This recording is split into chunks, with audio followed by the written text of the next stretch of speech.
I just want to share something with you guys as I did my study this morning. I hadn't done it in a while, but I've been I have this ongoing study about David in the Bible. So I have this study guide. But anyway, um, you know, this is just how it associates with my life. Um, I can remember because let me see where I'm going to go with this. Just take a moment to say just a little prayer. I don't know if you guys remember me mentioning about how God preserved me for today.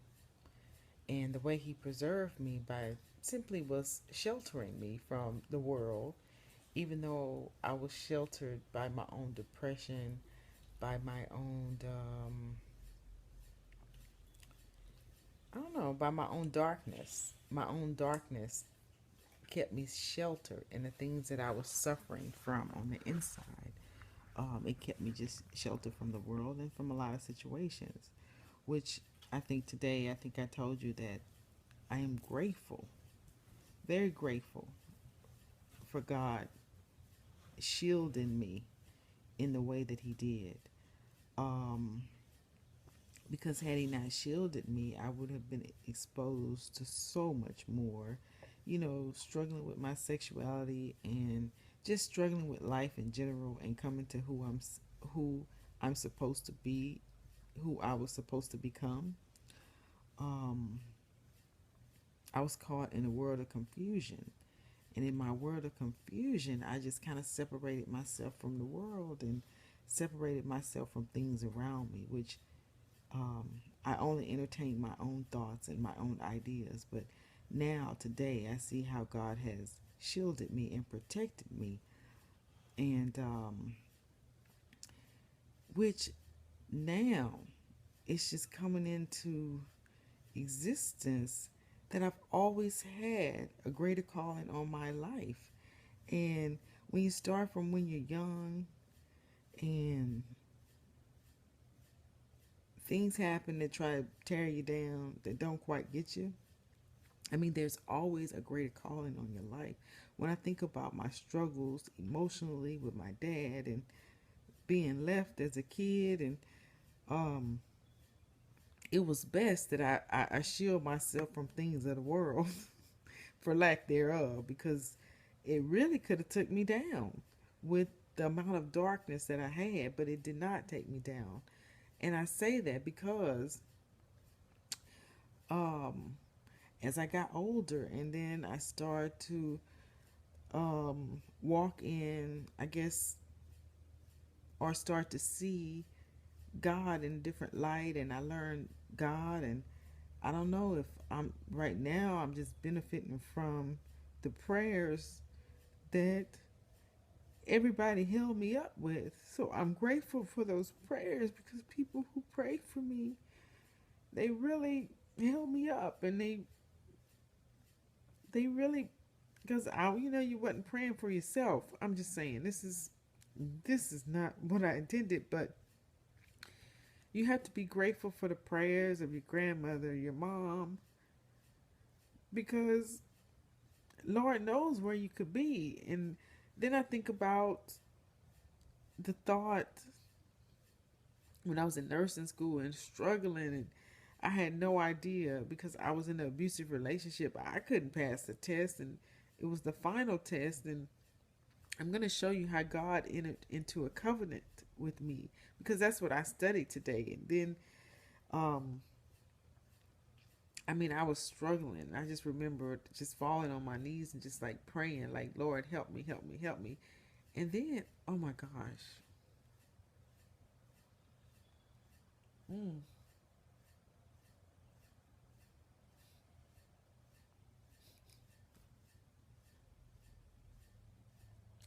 wow, interesting. I just had a moment Because when I was reading in, I can't remember Genesis, it says Abraham fell into a deep sleep. And then really God revealed some things to him. And at that time, when I was on my knees praying, I fell into a deep sleep on my knees. It's all I remember. And God come to me and said, "You are like David." I swear I must have been, I don't know, maybe 27 or something. He said, "You are like David, and I need you to trust." And I'm telling you, this image is so vivid still to this day. Almost, I've never had such an interaction with God in my life, but when I saw him that day, I knew who he was and I believed it. And he said, "You are like David, and I need you to trust and have faith enough." And he used the ball for example. I wonder why he used the ball. But he said, roll, if I if I roll the ball out from you, he said, I need you to have faith that it's going to come back.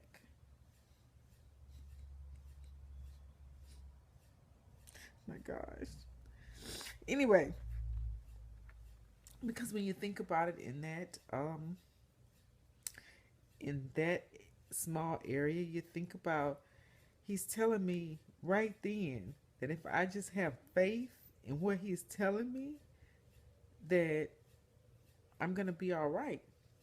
But then that's when the covenant comes in. He already made a covenant about his promises that I will have everything if I just walk in faith. However, when you talk about a covenant, there's three things that go with a covenant. There is, let me see, three components of a covenant. It's the pledge, it's the obligation, and the constitution. And God God makes you a pledge of what he's going to do. And he's obligated to do it because of who he is and because he loves you. And then it becomes the Constitution. And that's how you get a covenant with God.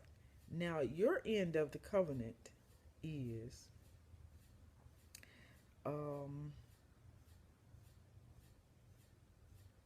I mean, that's what your end of the covenant is. Well, God will give you a sign about the covenant, and then the sacrifice, and then the oath. Um, and we talk about the sacrifice that God requires of you. Um, the sacrifice of yourself is probably the hardest thing to do, and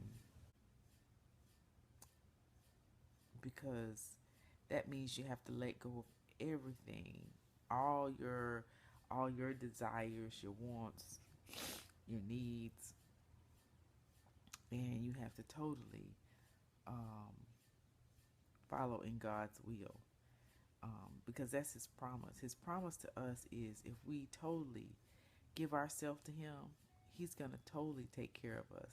He's gonna take care of us in ways we can't imagine. Goes back to that thing. Um, I mean, right now, I feel like I'm on an humble road to, because I'm so grateful for every situation um, that He brings forth in my life. Um, I'm so used to being in the back that, which I guess is good, because when you're used to being in the back, you're very humble with your rise to the top.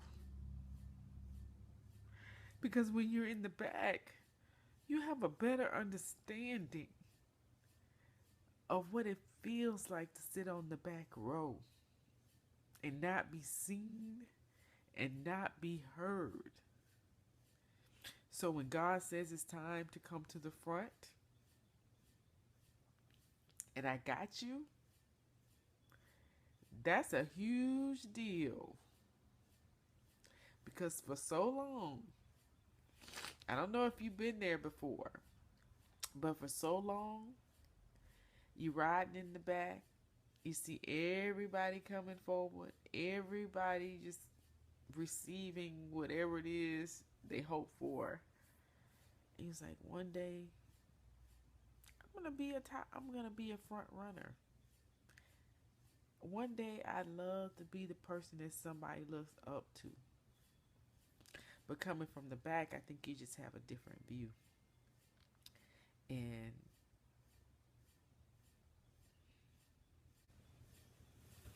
it just makes you so humble. Um, because I'm very humble from my experience. I cannot express how humble I am every time I think I'm getting a promotion. And just when I think about God's plan, and I'm not telling you, this may not make sense to you, but I'm getting excited about it. Because when I think about God's plan on my life and how this is just one example of how when He elevates you, that, wow, wow, and how He elevates you. But even though He elevates you, doesn't mean you're not gonna have issues. Because as I was reading today, when David was elevated into, I guess, the palace, Saul's palace, when they sent when they looked for David to come sue Saul, which Saul became his enemy. David got a promotion in his sight because he was just a shepherd boy. So he came into a great palace. His lifestyle changed. However,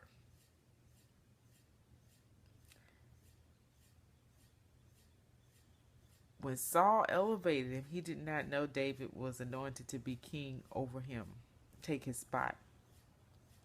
But you see, God already had something in mind.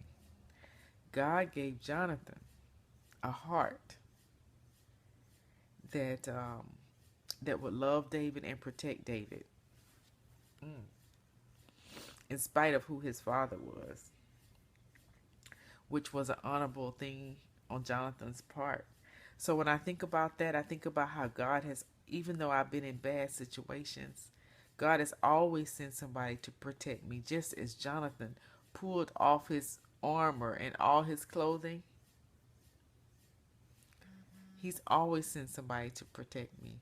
So, when I look at this, there's no way that, wow, this is very interesting. This is an interesting subject because, I mean, just think about your life in general and how God, because I know you can look at situations and say how God sent someone to protect you, but then I think about when I graduated nursing school, how somebody was always there, whether I was in a bad something, there was always someone that God sent to me that would carry me over.